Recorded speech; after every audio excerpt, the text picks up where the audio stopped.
अस्सलाम वालेकुम, welcome back to my YouTube channel. तो कैसे हैं आप सब लोग? उम्मीद करती हूँ कि बिल्कुल खैरियत से होंगे।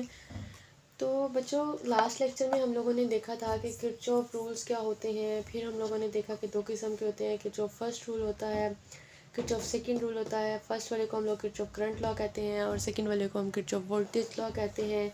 और हमने साथ ही साथ उस लेक्चर में एक और चीज़ देखी थी कि हम लोग हमारे पास ओहम्स लॉ होता है। तो ओहम्स लॉ के होते हुए हमें इस लॉ की क्यों ज़रूरत पड़ी? तो उसका आंसर सिंपली ये था कि हमें प्रॉब्लम्स को सिंप्लीफाई करने के लिए, उनकी कम्प्लेक्सिटी, उनकी डिफ़िकल्टी से बचने के लिए हम लोग क्या करते हैं, ये वाले जो रूल्स होते हैं इनको इस्तेमाल करते हैं। ये सिर्फ़ और सिर्फ लॉज नहीं होते बल्कि ये रूल्स भी होते हैं। तो आज हम किरचॉफ सेकंड लॉ की बात करते हैं, जो कि हमारे पास है किरचॉफ वोल्टेज लॉ। ठीक है, तो सबसे पहले हम लोग देखते हैं कि इसकी स्टेटमेंट क्या है। इसकी स्टेटमेंट है सम ऑफ ऑल पोटेंशियल चेंजेस। क्या है? पोटेंशियल चेंजेस का सम, सारे के सारे पोटेंशियल चेंजेस का सम इन अ क्लोज्ड सर्किट, एक क्लोज सर्किट के अंदर इज ऑलवेज ज़ीरो, वो ज़ीरो के इक्वल होगा। ये हमारे पास आगे इसकी स्टेटमेंट। ठीक है, ये भी एक मैंने सर्किट बनाया हुआ है। ठीक है, तो इस डेफिनेशन का हमारे पास क्या मतलब था? इस डेफिनेशन का मतलब था कि पोटेंशियल डिफरेंस जो होता है सारे चार्जेस का सर्किट के अंदर, उसके अंदर जितना भी चेंज आता है टोटल चेंज ज़ीरो के इक्वल आता है।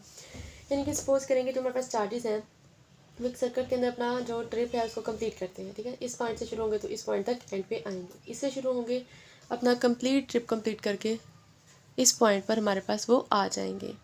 ठीक हो गया। तो ऐसे होता है इनका कि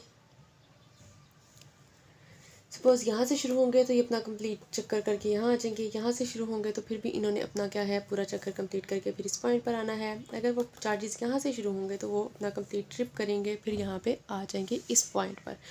तो ठीक है बच्चों, तो क्या होता है कि जो चार्जेस हैं उन्होंने अपना कंप्लीट करना होता है ट्रिप।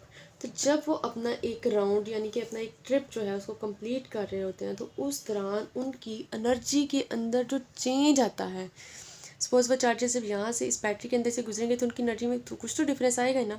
वो डिफरेंस फिर यहाँ से गुजरेंगे, इसमें कोई ना कोई डिफरेंस आएगा, उस डिफरेंस को भी साथ मिला लें। फिर जब यहाँ से गुजरेंगे और डिफरेंस आएगा, उसको भी साथ मिला लें। फिर जब यहाँ से गुजरेंगे फिर उसमें भी कोई ना कोई डिफरेंस आएगा एनर्जी के अंदर, तो वो भी आप मिला लें। तो फिर जब इस पॉइंट पर पहुँचेंगे तो वो जो सारे के सारे जो चेंजेस आए हैं एनर्जी के अंदर, उनका जो सम है वो ज़ीरो के इक्वल है। इसकी स्टेटमेंट का ये मतलब हुआ। ठीक है, तो सबसे पहले हम लोगों ने क्या करना है, हम लोगों ने करंट की डायरेक्शन देख लेनी है इस सर्किट के अंदर कि करंट किस डायरेक्शन में फ्लो कर रहा है। तो बच्चों, आप लोगों को पता है कि करंट ऑलवेज फ्लो करता है लो पोटेंशियल से हाई पोटेंशियल की तरफ। ऐसी बैटरी जिसका ईएमएफ लो है और ऐसी बैटरी जिसका ईएमएफ हाई है, तो वो क्या करेंगे, लो ईएमएफ से हाई ईएमएफ की तरफ मूव करेंगे। सपोज करें हमारी इस सर्किट में जो है E1 जो है वो कम ईएमएफ वाला है और जो E2 है उसकी ईएमएफ ज़्यादा है, उसकी वैल्यू ज़्यादा है। तो करंट की क्या डायरेक्शन होगी, ई से E2 की तरफ, इस डायरेक्शन में। ठीक है, तो ये हमारे पास कोई हार्ड एंड फास्ट रूल नहीं है कि करंट को हमने यहाँ से ऐसे ही लेके आना है या यहाँ से ऐसे ही लेके आना है। हम लोग इसको अपनी मर्ज़ी से इसकी डायरेक्शन जो है वो लगा सकते हैं। तो पहला स्टेप जो है हमारे पास, स्टेप नंबर 1 जो है, उसमें हम लोगों ने यही करना है कि करंट की डायरेक्शन देखनी है। तो सपोज़ करें कि करंट हमारे पास ये एंटी क्लॉकवाइज डायरेक्शन में मूव कर रहा है। ठीक है, एंटी क्लॉकवाइज डायरेक्शन के अंदर हमारा जो है वो करंट वो मूव कर रहा है। अब हम ले लेते हैं, ये हमारे पास एक्स पॉइंट है।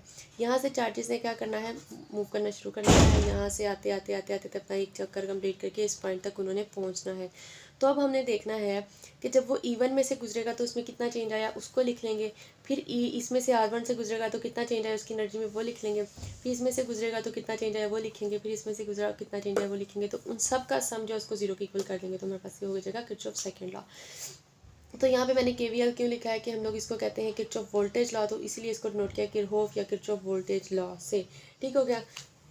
तो बच्चों, मैंने पिछले लेक्चर में ये भी बताया था कि इसको हम किरचॉफ क्यों कहते हैं, किरचॉफ क्यों नहीं कहते। ठीक है, ये भी आप जाके पिछली वीडियो में देख सकते हैं। वैसे इसको किरचॉफ भी कह लो, किरचॉफ भी कह लो, कोई इतना कोई मसला नहीं है इस बात का। ठीक है, तो अब हम लोग क्या करते हैं कि जो हमारे पास होता है चार्ज जब मूव करता है बैटरी में से नेगेटिव टर्मिनल से, जब वो इंटर होगा पॉजिटिव टर्मिनल से बाहर आएगा, तो उस टाइम क्या होता है, नेगेटिव से इंटर होगा और पॉजिटिव से बाहर आएगा तो एनर्जी के अंदर गेन होगा। ठीक हो गया।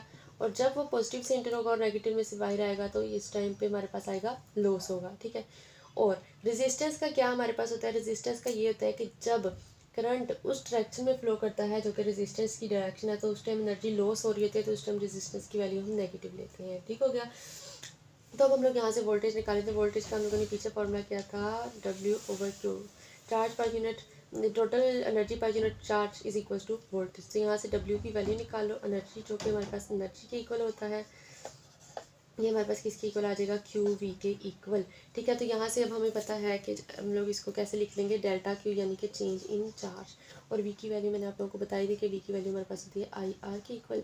तो इस वी की वैल्यू को यहाँ पे पुट कर देंगे तो डेल्टा क्यू आई आर हमारे पास एनर्जी के इक्वल आ जाएगा। ठीक है, तो अब हम लोग जब इक्वेशन लिखेंगे तो हमारे पास क्या होगा, delta Q two as it is रह जाएगा, तो आई आर की जगह पे हम लोग E1 भी लिख सकते हैं। तो जब हमारे चार्जेस यहाँ से मूव करेंगे, इसके अंदर से आएंगे, इस बैटरी में से गुजरेंगे, तो यहाँ पे गेन हुआ, तो मतलब इसको हम पॉजिटिव ले सकते हैं। तो डेल्टा क्यू E1 हमारे पास क्या है, हमारे पास ये चेंज है जो कि इस बैटरी के अंदर से आया, ये चेंज लिख लिया। अब जब वो चार्जेस R1 में से पास कर रहे थे तो उस टाइम पे क्या हुआ, इसके अंदर डायरेक्शन ऑफ करंट थी, तो हमने क्या किया, इसका साइन नेगेटिव आ जाएगा। ठीक है, तो यहाँ से क्या लिखेंगे, डेल्टा क्यू आई आर आ जाएगा। ठीक है, उसके बाद में ये यहाँ से इंटर करेंगे पॉजिटिव टर्मिनल से, नेगेटिव टर्मिनल से बाहर आएंगे, तो यहाँ पे क्या हो रहा है, लॉस हो रहा है। जब लॉस होगा तो इसको हम नेगेटिव साइन से डिनोट करते हैं, तो यहाँ पे लिख देंगे नेगेटिव डेल्टा क्यू, और ये हमारे पास E2 है, तो यहाँ पे हम लोग लिख देंगे E2। और जब यहाँ से आके तो अब हमारे पास चार्जेस इस पॉइंट से गुजर रहे हैं, तो R2 में हमारे पास क्या हुआ है, R2 भी हमारे पास करंट जो है रेजिस्टेंस की डायरेक्शन में, तो इसको भी हम नेगेटिव ले लेंगे, तो इसको डेल्टा क्यू R2 की जगह पे हम लोग लिख देंगे आई R2। इन सब का सम इज इक्वल्स टू 0 के आ जाएगा। तो ये हमारे पास बन गया किरचॉफ सेकंड लॉ।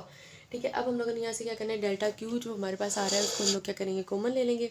तो डेल्टा क्यू को कॉमन ले लो, अंदर क्या बन जाएगा, E1 minus I R1 minus E2 minus I R2 is equals to 0। तो डेल्टा क्यू जरा के डिवाइड होगा तो ये 0 बन जाएगा।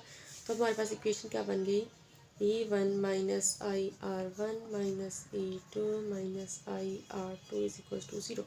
E1 बेसिकली हमारे पास क्या है, ये हमारे पास पोटेंशियल डिफरेंस है बिटवीन टर्मिनल पॉजिटिव और नेगेटिव। ठीक है, आई R2 यहाँ पे पोटेंशियल डिफरेंस है, ये यहाँ पे है और ये यहाँ पे है। ठीक हो गया, ये था हमारा आज का टॉपिक किरचॉफ सेकंड लॉ। इसमें हम लोगों ने पहले स्टेटमेंट देखी, फिर हम लोगों ने इसके लॉज देखे कि हम लोग कोई किरचॉफ वोल्टेज लॉ क्या है, कि कोई भी क्लोज सर्किट होता है उसके अंदर से जब चार्जेस अपना कंप्लीट करते हैं, एक सर्किट एक राउंड ट्रिप कंप्लीट करते हैं, तो जब वो यहाँ से पास करते हैं तो इनके अंदर जो भी चेंजेस आती हैं इसकी एनर्जी के अंदर, उन सब चेंजेस का सम को हम 0 के इक्वल पुट कर देते हैं। तो ये था हमारे पास किरचॉफ सेकंड लॉ।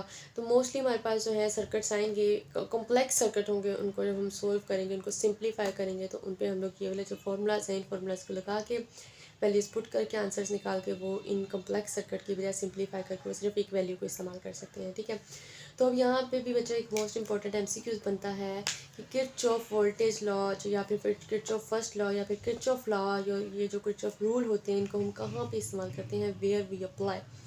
तो इसका आंसर बनता है कि to solve complex circuits we use Kirchhoff laws. ठीक है, तो किरचॉफ लॉज 2 किस्म के थे।